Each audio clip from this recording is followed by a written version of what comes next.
നമസ്കാരം. ന്യൂസ് ഇന്ത്യയിലേക്ക് സ്വാഗതം. വളരെ പ്രധാനപ്പെട്ട ഒരു ചർച്ചാ വിഷയം, അതുമല്ലെങ്കിലെന്നുണ്ടെങ്കിൽ വളരെ തീക്ഷ്ണമായിട്ട് കേരളത്തിലെ രാഷ്ട്രീയപരമായിട്ടുള്ള കാര്യങ്ങൾക്ക് തീക്ഷ്ണമായ ഒരു മുന്നേറ്റം ഒരു കാലഘട്ടത്തിൽ നടത്തിയ റവല്യൂഷണറി സോഷ്യലിസ്റ്റ് പാർട്ടിയുടെ കേന്ദ്ര കമ്മിറ്റി അംഗമായിട്ടുള്ള ശ്രീ KS അനിൽകുമാർ അവരാണ് നമ്മളോടൊപ്പം ഉള്ളത്.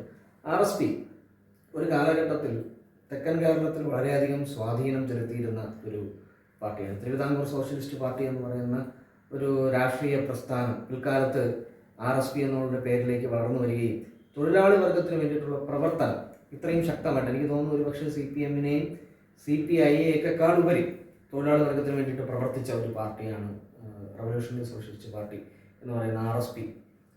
N. ശ്രീകണ്ഠൻ നായർ, അതുപോലെ ചന്ദ്രചൂഡൻ, പിന്നെ അതുപോലെ തന്നെ തകഴി ശിവശങ്കരപിള്ള, അങ്ങനെ തുടങ്ങിയിട്ട് ഒരു കാലഘട്ടത്തിൻ്റെ മുഴുവൻ വയലേലകളിലെ തൊഴിലാളികളെയും അതുപോലെ കൈത്തൊഴിലാളികളെയും ഒക്കെ നെഞ്ചോട് ചേർത്ത് പിടിച്ച ഒരു പ്രസ്ഥാനമാണ് RSP. പക്ഷെ എന്തുകൊണ്ട് RSPക്ക് പല കാലങ്ങളിലായിട്ട് ഒരു അപജയം സംഭവിക്കേണ്ടതായിട്ട് വന്നു?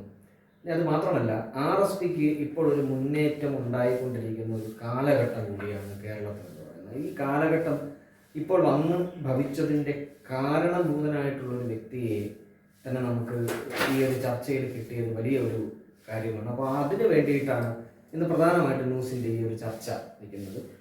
ആദ്യം തന്നെ RSPയുടെ കേന്ദ്ര കമ്മിറ്റി അംഗമായിട്ടുള്ള ബഹുമാനപ്പെട്ട ശ്രീ KS അനിൽകുമാർ അവരെ ഈ ചർച്ചയിലേക്ക് സ്വാഗതം ചെയ്യുന്നു. സ്വാഗതം.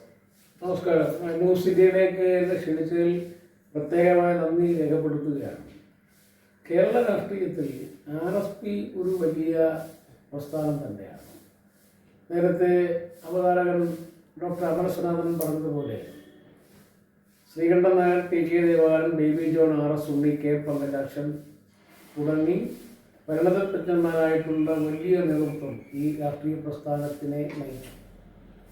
ഒരു ഘട്ടത്തിൽ C. അച്യുതമേനോൻ ഗവൺമെൻറ് ഉണ്ടാകുന്നതിന് മുമ്പ് അന്ന് സപ്തകക്ഷി മുന്നണി 1977 അന്ന് MP ആയിരുന്ന സഖാവ് ശ്രീകണ്ഠൻ നായരെ കേരളത്തിലെ മുഖ്യമന്ത്രിയാവാൻ വേണ്ടി ക്ഷണിച്ചു. അപ്പോൾ അദ്ദേഹം പറഞ്ഞത് RSPക്കാരെ പൊതുവെ ഈ അധികാര സ്ഥാനങ്ങളിലേക്ക് വരാൻ വിമുഖത കാണിച്ച നേതാക്കന്മാരാണ്. അപ്പോൾ അദ്ദേഹം പറഞ്ഞത് എനിക്ക് ഈ പണി പറ്റൂല എന്നാണ്. അല്ലെങ്കിൽ ഇന്ന് കേരള രാഷ്ട്രീയം അംഗീകരിക്കപ്പെടുന്ന പോലെ C. അച്യുതമേനോൻ ഗവൺമെൻറ്റാണ് കേരളത്തിലെ ഏറ്റവും നല്ല ഗവൺമെൻറ് എന്ന് പറയുന്നതിന് തുല്യമായി N. ശ്രീകണ്ഠൻ നായർ ഗവൺമെൻറ്റാണ് ഈ ഏറ്റവും നല്ല ഗവൺമെൻറ് എന്ന് പറയുമായിരുന്നു. അപ്പം ആ തലത്തിലേക്ക് വരേണ്ടിയിരുന്ന ഒരു രാഷ്ട്രീയ പ്രസ്ഥാനമാണ് റവല്യൂഷണറി സോഷ്യലിസ്റ്റ് പാർട്ടി. വേറൊന്ന്, ഇന്ത്യയുടെ സ്വാതന്ത്ര്യ സമരത്തിൽ അഭിവ്യക്ത കമ്മ്യൂണിസ്റ്റ് പാർട്ടി പോലും സമരത്തിൽ പങ്കെടുത്തില്ല, സ്വാതന്ത്ര്യ സമരത്തിൽ. എന്നാൽ RSP ഉണ്ടായിരുന്നു.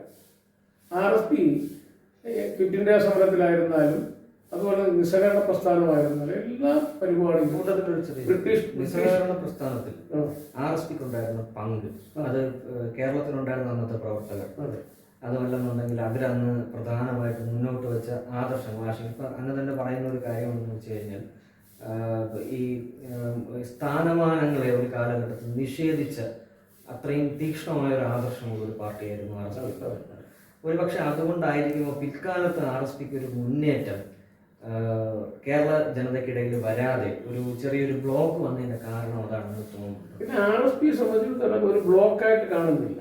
അതായത് പിന്നെ ഒരു ഗവൺമെൻറ്റിലും RSP പങ്കാളിത്തം ഇല്ലായിരുന്നിട്ടുണ്ട്, ഒരു MLA-മാരും ഉണ്ടായിരുന്നിട്ടുണ്ട്. ഇപ്പോഴും ഈ പറഞ്ഞ RSPക്ക് തത്വത്തിൽ ഒരു MLA ഇല്ല.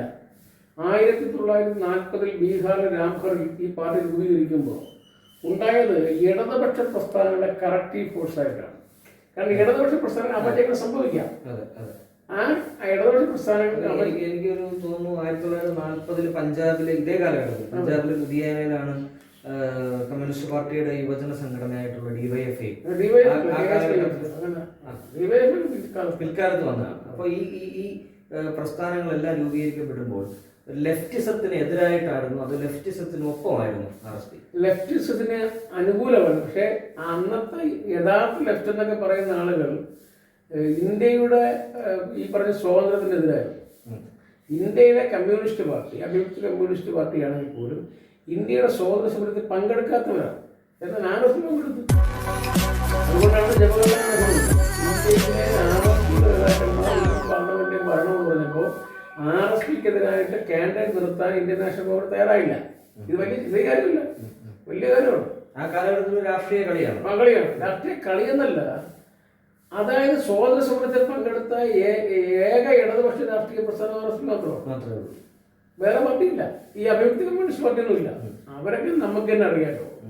കുറേ കാലത്തിന് ശേഷം, ഒരു 15 വർഷത്തിന് ശേഷം അവര് പിന്നെ അതിന് ശേഷമാണ് അവരുടെ യുവജന പ്രസ്ഥാനമായ KSY അവർ പറയുന്നത് ഇന്ത്യക്ക് സ്വാതന്ത്ര്യം കിട്ടിയിട്ടില്ല. ഇന്ത്യക്ക്, അതായത് പിന്നെ വിദേശ ഭൂർഷ്വാസിയുടെ കയ്യിൽ നിന്നും സ്വദേശ ഭൂർഷ്വാസിയുടെ കയ്യിലേക്ക് അധികാരം കൈമാറി എന്നേ പറഞ്ഞിട്ടുള്ളൂ. അതാണ് വിഷയം. അപ്പം ഇന്ത്യൻ കമ്മ്യൂണിസ്റ്റ് പാർട്ടി അല്ലെങ്കിൽ ഈ പറഞ്ഞ കമ്മ്യൂണിസ്റ്റ് പാർട്ടി സ്വാതന്ത്ര്യ സമരത്തിനെതിരായിരുന്നു. 2ാം ലോക മഹായുദ്ധകാലത്ത് ബ്രിട്ടീഷ് ഈസ്റ്റ് ഇന്ത്യ കമ്പനിയുടെ യുദ്ധവിമാനത്തിന് ഇന്ധനം നിറയ്ക്കാൻ കുണ്ടിക പിരിവെടുത്ത് കൊടുത്ത ആൾക്കാരാണ് കമ്മ്യൂണിസ്റ്റ് പാർട്ടി. പിന്നെ എങ്ങനെയാണ്? അപ്പൊ ബ്രിട്ടീഷുകാരെ ഇന്ത്യയിൽ നിന്ന് മാറ്റണം എന്ന് പറയുന്ന ഒരു വലിയ സമരം, ഇന്ത്യയുടെ സ്വാതന്ത്ര്യ സമരം. അപ്പോൾ